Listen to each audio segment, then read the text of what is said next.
Biojätteen pakkaaminen on tärkeää. Oikeaoppinen biojätteen pakkaaminen talvella varmistaa jätteen sujuvan noudon ja varmistaa, ettei tyhjentämisestä aiheudu lisäkuluja asiakkaille. Kesällä biojätteen oikeaoppisella pakkaamisella vältetään ikävät sivuvaikutukset naapurustossa. Parhaat vinkit biojätteiden pakkaamiseen.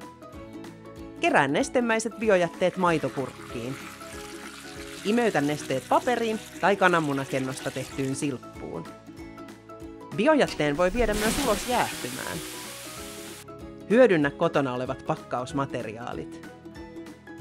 Pakkaa biojäte paperi, sanomalehti tai biohajoavaan pussiin. Tarkista lajitteluohjeet aina omasta jäteyhtiöstä. Pidä keräyspaikka kunnossa ympäri vuoden. Varmista, ettei jäteastia jäädy kiinni. Tee lumityöt. Huolehdi hiekotuksesta ja valaistuksesta. Onko biojätteiden lajittelussa järkeä? Onko järkeä vai ei? Eikö järkeä vai on? Biojätteiden lajittelussa on järkeä. Sekajätteen seassa poltetun biojätteen ravinteet menevät hukkaan, eikä lämpöarvo ole optimaalinen. Biojätteen käsittelyprosessissa biokaasulaitoksella hyöty on suurempi ja talteen saadaan sekä energiaa että ravinteita.